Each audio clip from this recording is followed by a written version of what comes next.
জুমার দিন একটি হাদিস আপনাদের স্মরণ করে দেব, যে হাদিসটির ব্যাপারে মুহাক্কিকগণ পর্যন্ত বলেছেন আমাদের জানা ছিল না বা জানা নেই, এর চেয়ে বড় উত্তম এত বিশাল ফজিলতের হাদিস আছে বলে আর জানা নাই। এর চেয়ে বড় ফজিলত আমল কিছু হতে পারে না। তারাই বক্তব্য বলেই কথা স্বীকার করেছেন এর চাইতে বড় ফজিলত আর কোন আমলে আছে, যে আমলটি শুনলে আমাদের প্রত্যেকের হৃদয়ে নাড়া দেবে এবং আগামী দিন আমার মনে হয় না হানজালা রাদিয়াল্লাহু তাআলা মসজিদের জায়গা দিতে পারা যাবে। অন্তত পক্ষে এই হাদিসটির মেসেজ প্রতিটি ঘরে, অলিতে গলিতে, পরিবারে, বন্ধুদের মধ্যে শেয়ার করবেন।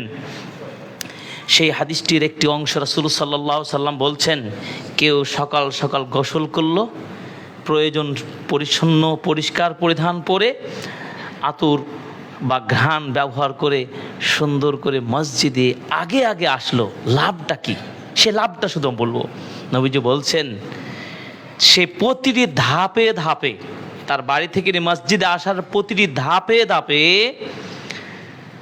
1 বছর, অর্থাৎ গত 1 বছরের পুরো বছরের সিয়াম এবং পুরো বছরের কিয়ামের সওয়াব তিনি পাবেন। সুবহানাল্লাহ। তার মানে বাড়ি থেকে আসতে, মসজিদে পৌঁছতে কয়টা ধাপ তার প্রয়োজন হবে?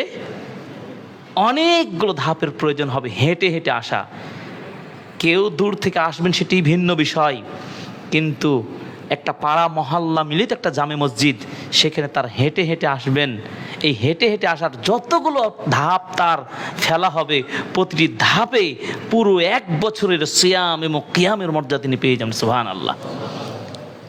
আমরা তো অন্য হাদিসে পড়েছি, প্রথমে যিনি আসবেন একটা উটের কুরবানির সওয়াব পাবে। এগুলো তো আছেই, কিন্তু এই হাদিসটি আপনি বলুন, আপনি চিন্তা করুন যে কত বড় সওয়াবের কাজ।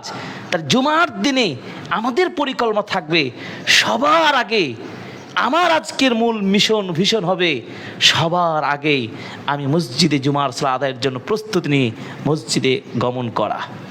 আল্লাহ তাআলা আমাদের তৌফিক দান করুন, আমিন। এরপরে এসে কোনো কথা বলবেন না, কোনো অহেতুক অপ্রয়োজনীয় কথার সাথে না জড়িয়ে যতদূর সম্ভব মসজিদের ইমামের কাছাকাছি বসার ফজিলত রয়েছে। প্রথম কাতারে তো ফজিলত আছে, ইমামের পাশে বসার একটি বিশাল সওয়াব রয়েছে।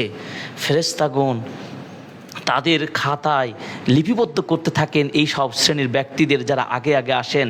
এরপর ইমাম সাহেব যখন খুতবা শেষ শুরু করেন, তারাও খাতার দফতরটা বন্ধ করে দেন, তারাও বক্তব্য শোনেন। সুবহানাল্লাহ। পৃথিবীতে আর কোনো সেমিনার, আর কোনো দার্স, আর কোনো জায়গায় এত মর্যাদার কথা বলা হয়েছে আমার জানা নেই।